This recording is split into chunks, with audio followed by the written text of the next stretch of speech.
Tout ce que j'ai dit là tient dans mon sac à dos. Non, c'est... Oh! Coucou YouTube. On se retrouve aujourd'hui et normalement, vous l'avez vu dans le titre, pour parler sac à dos, pour parler Thaïlande, pour parler que faut-il mettre dans son sac à dos quand on part en Thaïlande.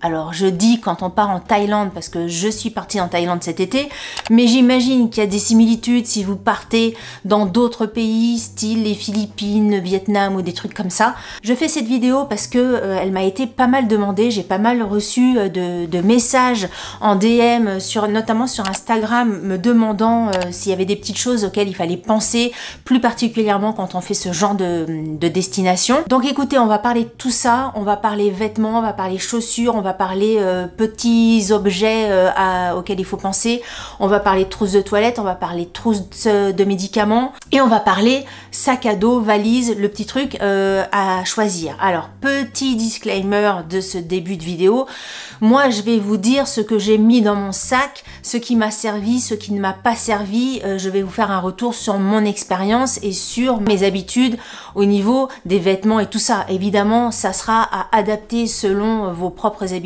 à vous. Exemple, je vais vous dire que j'ai pris 2 shorts.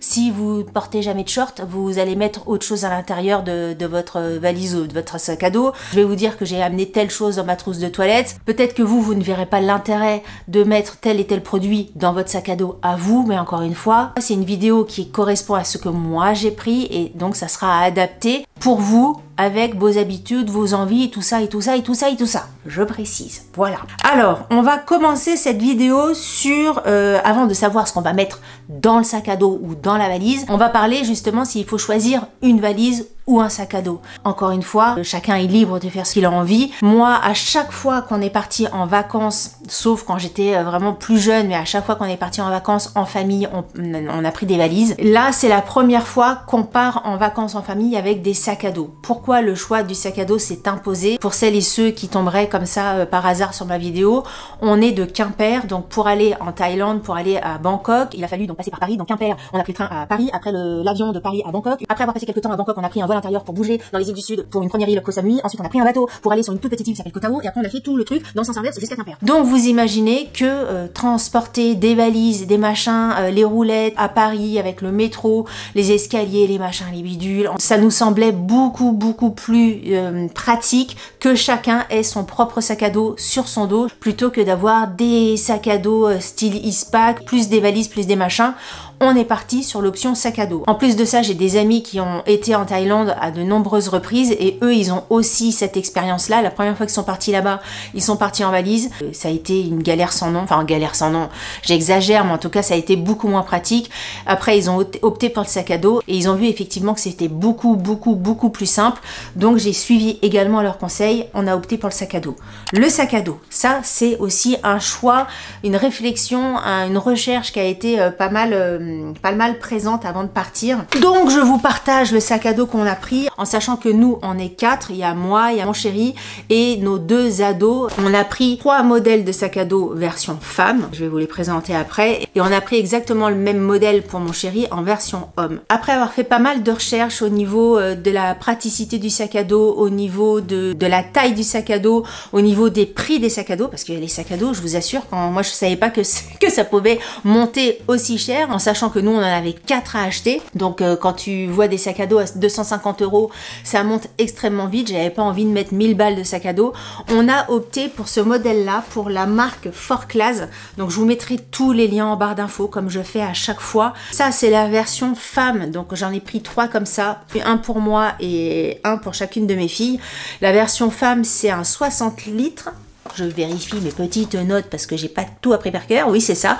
60 litres, il est à 80 €.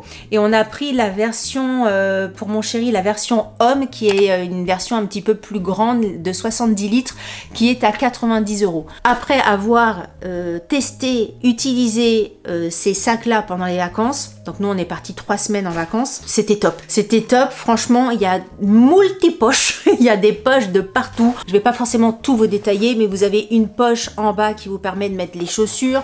Vous avez une poche par-dessus le sac à dos. Vous avez une poche à l'intérieur. Vous avez des poches sur les côtés. Autre avantage, et ça, même si vous partez pas sur ce modèle-là, je vous conseille vraiment de faire hyper attention sur le fait que votre sac à dos doit s'ouvrir un petit peu comme une valise. C'est beaucoup plus simple. C'est-à-dire qu'une fois que votre sac à dos est à plat, vous pouvez vraiment lui ouvrir le ventre. Vous avez accès à tout. Si vous n'avez pas cette option-là d'ouverture valise, en fait, quand vous devez chercher tout ce qui est ici, vous devez tout enlever, c'est galère, tout au fond, c'est chiant. Que là, en un zip, vous avez vraiment vu sur tout votre sac à dos, vous pouvez tout prendre, vous avez accès à tout. Donc ça, c'est chouette. Et puis, au niveau du poids, au niveau de l'ergonomie, au niveau du dos, au niveau des attaches et tout ça, moi, franchement, j'ai trouvé ça top, en sachant que j'ai un dos un petit peu fragile, mais franchement, je ne l'ai pas senti des vacances, donc ça, c'est très bien. Donc, rapport qualité-prix, je vous le conseille à 1000%, en sachant qu'il est vendu avec une housse qui vous permet de protéger votre sac de la pluie si jamais vous en avez besoin pendant vos vacances. Donc ça, c'était l'option sac à dos, mais encore une fois, si vous préférez partir avec des valises, vous faites comme vous avez envie. Nous, ça a été notre façon de faire pendant les vacances. Concernant les vêtements, alors ça encore, ça va être du cas par cas, on va dire, mais alors un mot d'ordre, je vous conseille de prendre des vêtements légers. Léger. Moi, je suis partie au mois d'août pendant la saison des pluies, mais ce qu'ils appellent la saison des pluies n'est pas franchement la saison des pluies, parce qu'on a eu de la pluie 3 fois 1 heure pendant les 3 semaines où on est parti, et il a fait plus entre 40 et 45 degrés, donc il a fait très chaud. Donc je vous laisse imaginer, même ce que je porte là sur moi, qui est un petit t-shirt très léger à manches courtes, c'est presque insupportable. J'avais amené 1 ou 2 t-shirts comme ça dans ma valise que je n'ai absolument pas porté. Donc vraiment privilégier les matières légères, des matières qui ne se froissent pas aussi, hein, qui dit sac à dos. Si vous faites plusieurs destinations, on met dans le sac, on enlève, on met dans le sac, on enlève. Si vous prenez des trucs qui nécessitent un repassage, c'est un peu chiant. Je vais vous lister un petit peu ce que moi j'avais mis dans mon sac à dos et je vous mettrai à l'écran si effectivement je les ai portés ou non pendant mes vacances. Donc comme ça vous permettra de voir un petit peu les trucs à prendre ou peut-être à réduire en matière de quantité de vêtements. Donc j'avais pris 2 shorts en jean. Je n'ai porté pratiquement que ça pendant toutes mes vacances, donc ça je les ai archi utilisés. J'ai pris 2 pantalons très légers, un pantalon que j'avais mis sur moi pendant le trajet, plus un autre que j'ai mis pendant les vacances, donc les deux aussi ont été portés. J'ai pris un sweat que j'avais mis sur moi pendant les trajets parce que clim dans l'avion, dans le train et tout ça, mais une fois sur place je ne l'ai jamais porté. Je dis que je ne l'ai jamais porté, c'est faux, je l'ai porté une seule fois quand on est allé voir un combat de boxe à Bangkok, et là c'est vrai qu'il faisait un petit peu frais. J'avais lu dans les commentaires qu'il fallait prévoir une petite laine, un petit cardigan et j'avais prévu mon sweat et j'ai bien fait, mais franchement sinon c'est le seul moment de toutes les vacances où j'ai eu besoin d'autre chose qu'un débardeur. Ensuite bon, je vais faire l'impasse sur les chaussettes, la lingerie et tout ça, enfin l'impasse en même temps non, parce que la lingerie, moi pareil, je suis partie 3 semaines et en fin de compte j'ai pas forcément eu besoin de lingerie tant que ça, parce qu'en fait j'étais en maillot de bain tout le temps. Les maillots de bain remplaçaient un petit peu la lingerie. Dès qu'on se baladait etc, on était tout le temps prêt, on va dire, à aller se baigner si on voyait une petite crique et tout sympa. Donc en fait je partais le matin, j'étais en maillot de bain. C'est vrai que la lingerie, petite culotte et soutien-gorge, j'en ai pas vraiment mis tant que ça pendant mes vacances. T-shirt à manches, donc ce que je vous ai dit, c'est j'en ai pris dans ma valise, j'en ai pris 2 dans ma valise, mais je ne les ai pas du tout portés pendant mes vacances. Par contre, privilégier les petits hauts très légers à bretelles. Alors je dis léger à bretelles parce que dès que le haut est un petit peu épais, ou en fait on a très chaud, donc vraiment des matières hyper légères. Je pense que je vais dire ça, ce mot-là pendant toute la vidéo, mais c'est vraiment ce qui ressort de ce que j'ai porté moi pendant les vacances, c'est privilégier les trucs hyper légers, pas les trucs moulants, vous savez, parce que vous êtes vite transpirant, c'est des chaleurs tropicales, c'est des chaleurs humides, donc même un petit débardeur assez près du corps, vous allez être en eau immédiatement. Donc voilà, des hauts un petit peu larges, pas trop près du corps pour que vous puissiez être à l'aise et que l'air passe de partout pour vous aérer de partout. Petite réserve, parce que quand vous allez visiter des temples, il faut avoir les épaules couvertes et les jambes couvertes. Donc on a parlé des pantalons légers, donc pour visiter les temples, vous pourrez porter ce genre de bas. Et en haut, bah, effectivement, soit vous portez un t-shirt comme ça pour visiter les temples, mais même moi ça, j'avais du mal, parce qu'il faisait tellement chaud que même un pantalon et un t-shirt, c'était pas supportable. Vraiment, les jours à Bangkok, quand on est arrivé, mais je crois que je n'ai jamais eu aussi chaud de toute ma life.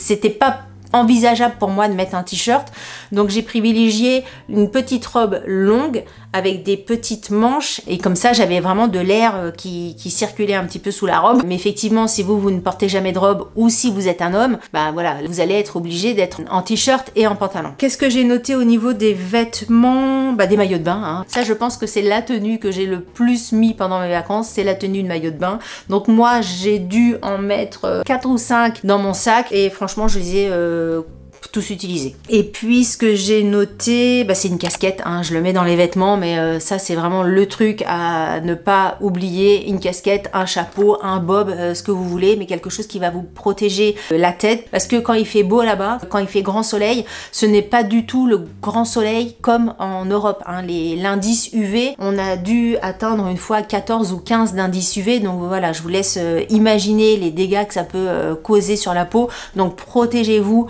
avec casquette, chapeau et tutti quanti sur la tête. Ensuite, au niveau des chaussures, j'avais pris 4 paires différentes de chaussures. J'avais pris donc une paire sur moi en partant, c'est ma paire de Vans qui me servait un petit peu de paire de tennis. Dès qu'on avait une rando à faire, un petit trek entre guillemets, je mettais mes Vans. Si vous avez envie de faire des trucs un petit peu plus sportifs, partez avec une paire de tennis un petit peu plus sportive. Moi, les Vans, ça m'a entièrement suffi. J'ai acheté aussi pour le voyage une paire de chaussures ouvertes pour la randonnée, parce qu'encore une fois il fait tellement chaud que d'avoir des pieds fermés avec une paire de chaussettes, il y a des jours c'est carrément insupportable. Après ça dépend ce que vous faites, hein. Quand j'ai fait un trek pendant 2 heures où il fallait monter comme ça, bah là j'ai mis mes chaussures fermées et tout ça, et c'est pas grave d'avoir les pieds trop chauds. Mais si vous avez un petit peu de marche à faire, ou ça nécessite pas des grosses chaussures de basket, mais quand même d'avoir le pied un petit peu protégé, partez sur des chaussures ouvertes de randonnée. Les chaussures ouvertes de randonnée, pareil, je vous mettrai le lien de ce que j'ai pris moi de mon côté. Il y avait rien qui me plaisait chez Decathlon dans le rayon des femmes, donc j'ai trouvé quelque chose au rayon des hommes. Ça m'allait très bien. Je dis pas que c'est le truc le plus joli de ma garde-robe, mais franchement avec un short, le côté un petit peu sportswear et tout ça, ça passait nickel. Et franchement j'ai été extrêmement bien dedans. Il n'y a pas du tout d'effet de transpiration ou quoi que ce soit. Le pied est bien tenu. J'ai trouvé ces chaussures nickel, et je les ai payées 15 €. Elles sont à 15 € sur le site de Decathlon, donc ça vaut vraiment le coup. Et même si vous avez besoin, je le précise aussi, d'aller quelquefois dans des criques, dans des rochers, et que vous avez un petit peu peur pour vos pieds d'aller plonger à tel et tel endroit, c'est des chaussures qui vont dans l'eau, ça sèche en 2 secondes, donc ça c'était nickel. Autre paire de chaussures, bah les tongs, hein, c'est pas forcément des chaussures, mais ça rentre dans cette catégorie là.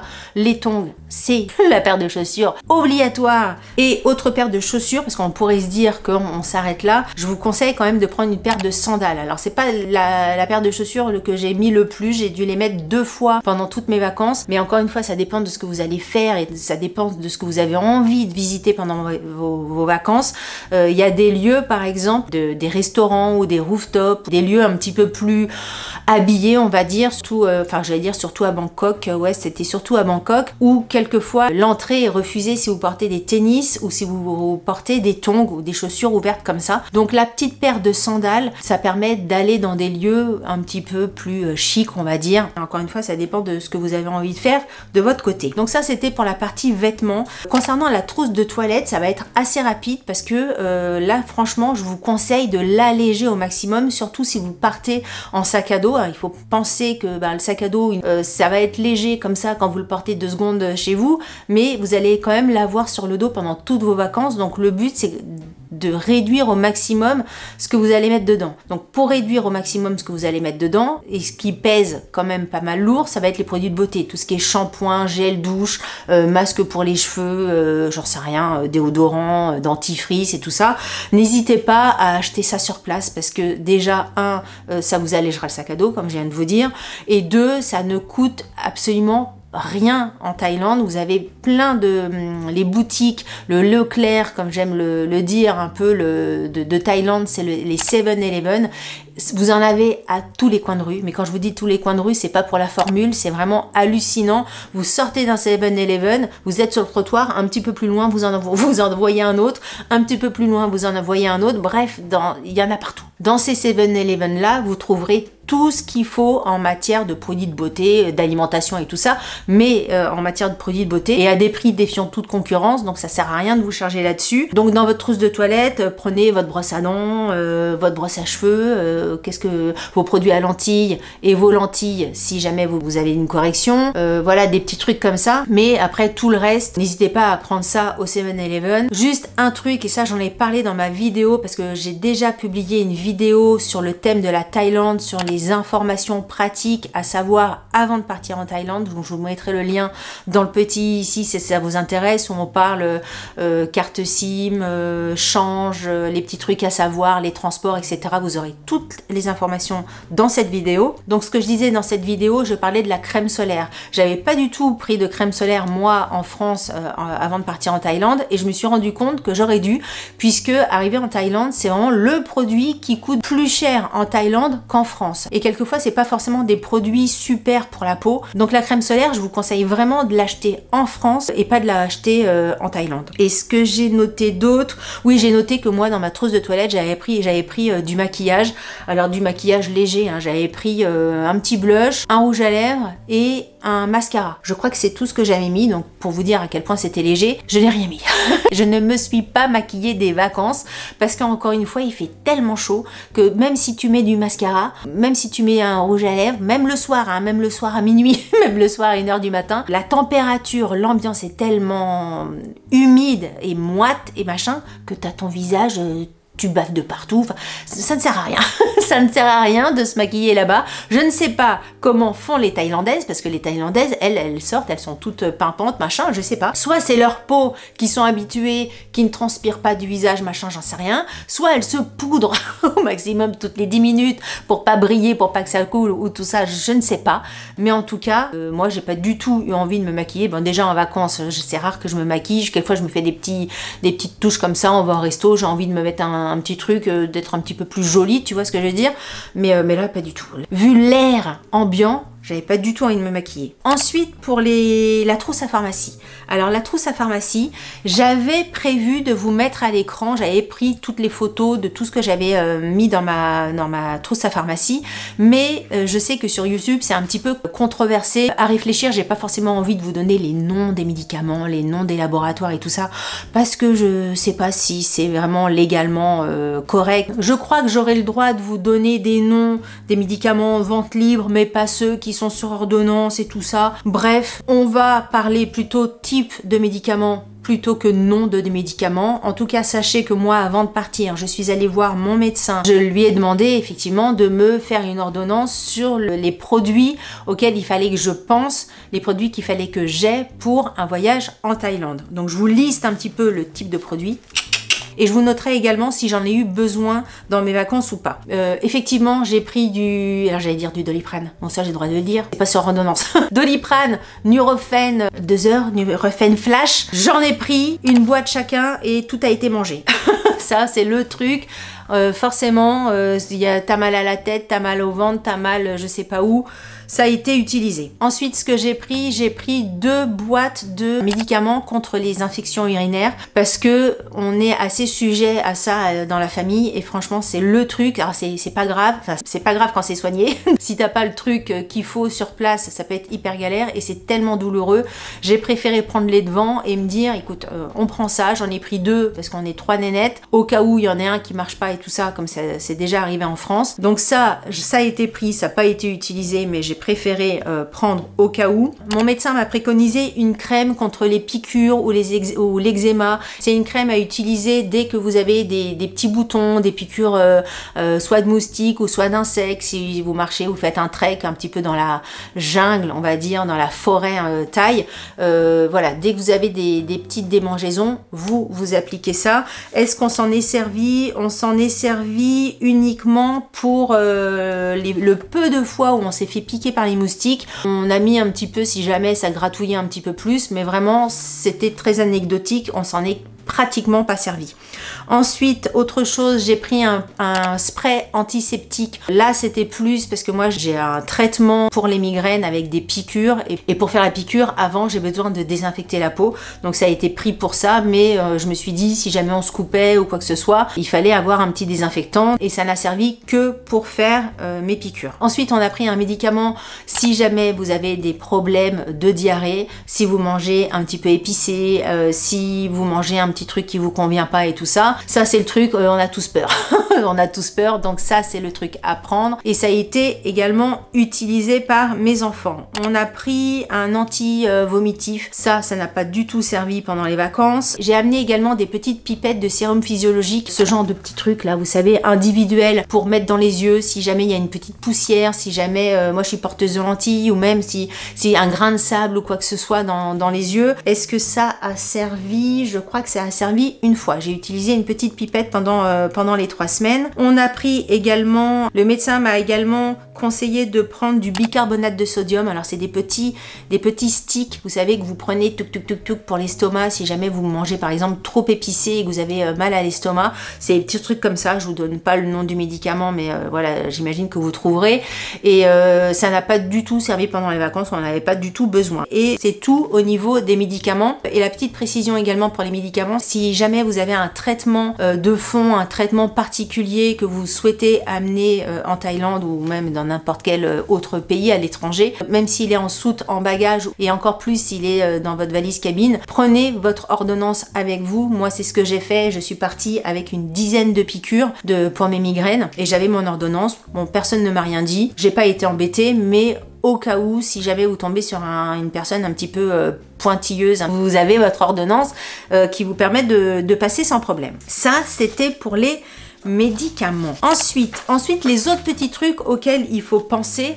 Alors, le truc auquel il faut penser, franchement, alors après, ça dépend où vous partez en Thaïlande. Si vous partez en Thaïlande et que vous restez à Bangkok, ça, vous n'allez pas en avoir besoin. Mais si vous partez en Thaïlande et que vous allez vous baigner, si vous partez dans les îles du Sud, si vous partez au bord de la mer, prenez un masque de plongée. Alors, soit un masque de plongée comme ça, soit avec votre tuba, etc.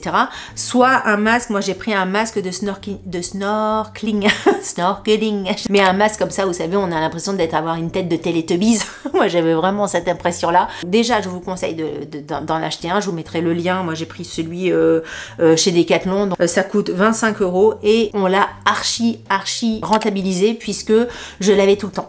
C'est limite si j'avais besoin de l'enlever puisque à chaque fois qu'on était au bord de la mer, je l'ai utilisé. Et petit conseil, dès que vous partez de l'hôtel, dès que vous partez de l'hébergement où vous allez, mettez-le dans votre sac parce que vous ne savez pas si vous allez en avoir besoin et il suffit que vous vous arrêtiez sur une petite crique et tout ça, si vous l'avez pas, c'est hyper couillon parce que ben voilà, les poissons, vous êtes à Sado et vous voyez des multitudes de poissons, c'est complètement féerique. Pour rappel, donc j'ai fait Koh Samui et j'ai fait Koh Tao et Koh Tao c'est vraiment là où j'ai vu le plus de poissons. J'ai nagé avec des tortues, j'ai nagé avec des requins, les requins à pointe noire avec des raies, avec une multitude de poissons multicolores. Bref, ça c'est vraiment l'ustensile obligatoire quand vous partez là-bas. Si jamais vous avez envie de faire de la plongée ou du snorkeling. Ensuite, je vous conseille de prendre une serviette de plage, même si dans les hôtels et les bungalows dans lesquels on est parti, il y avait des serviettes de plage à disposition. Mais les serviettes de plage, c'est des grosses serviettes de plage si tu veux. Donc je vous conseille quand même de prendre une petite serviette de plage. Toujours, c'est dans l'objectif, vous partez le matin, que vous partiez en scooter, en taxi, en rando ou quoi que ce soit, vous mettez dans votre sac à dos, votre tote bag, votre masque et votre petite serviette de plage au cas où vous croisiez une crique, si vous avez envie de vous baigner, directement vous avez votre petite serviette de plage. Si vous prenez les serviettes des hôtels, ça va être beaucoup plus encombrant. Bah oui, on parlait de petits sacs justement, en plus de votre sac à dos, prenez plus petit sac à dos ou grand tote bag pour vous balader dans la journée, si jamais vous faites un trek, si jamais le soir vous voulez sortir et tout, d'avoir des sacs comme ça un petit peu plus petits. Moi j'avais pris un sac à dos plus petit et un petit tote bag un petit peu plus sympa pour me balader. Ensuite, dans les autres petits trucs à penser, là ça va être en fonction de vous. Moi j'ai marqué lunettes de soleil, j'ai mis ma liseuse, j'ai mis mon téléphone, mes câbles et tout ça. Ça forcément ça va dépendre vraiment de vous. Au niveau des prises, je le dis, il n'y a pas besoin de prises particulières. C'est exactement les mêmes prises que nous en Europe, donc il n'y a pas d'adaptateur particulier à acheter. Et un truc que j'ai noté, c'est genre pareil, j'en avais parlé dans ma vidéo pratique. Si vous avez l'intention de partir en Thaïlande, franchement, allez regarder cette vidéo parce que je pense qu'elle va vous simplifier la vie dans votre voyage. Ce que j'avais dit dans cette vidéo, c'est de prévoir des euros, prévoyez du cash, parce que arrivé à l'aéroport, si vous voulez faire du change, la carte bleue ne va pas suffire, vous aurez besoin de cash. Voilà. Je crois que j'ai fait le tour de tout ce dont vous aviez besoin de penser pour vos bagages. Tout ce que j'ai dit là, dans ma liste, tient dans mon sac à dos. Pour information, si jamais vous vous dites qu'est-ce qu'on peut mettre dans le sac à dos qu'elle nous a présenté en début de vidéo, bah, tout ce que je vous ai dit là, ça tient logiquement dedans. Par contre, il était au taquet. Hein. Je peux vous dire que mon sac à dos était au taquet. Ce que je peux vous conseiller, c'est d'alléger peut-être un petit peu plus le sac à dos, parce que dans tout ce que je vous ai listé, il y a des trucs dont j'ai pas eu besoin.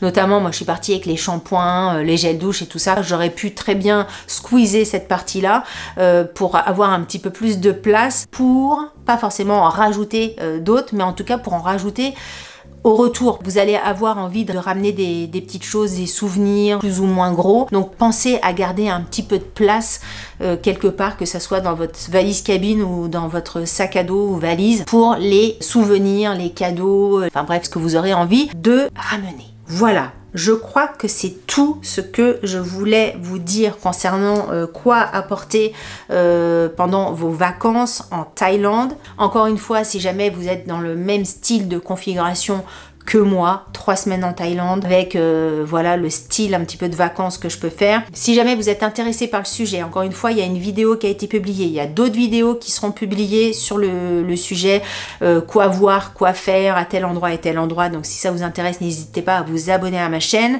Et si jamais également le sujet de Thaïlande vous intéresse, je vous invite à aller voir mon compte Instagram où je fais des stories à la une selon les destinations où je suis allée. Et vous avez une story à la une Bangkok, une story à la une Koh Samui et une story à la une Koh Tao, et je tag les lieux, les restos, enfin bref, les petits trucs que j'ai vus.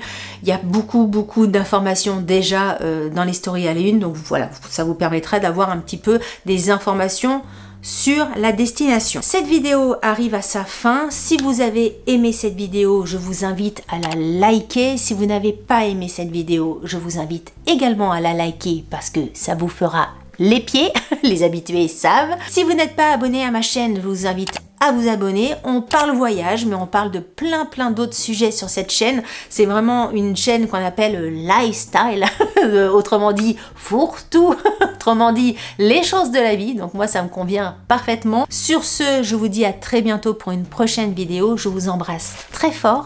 Salut!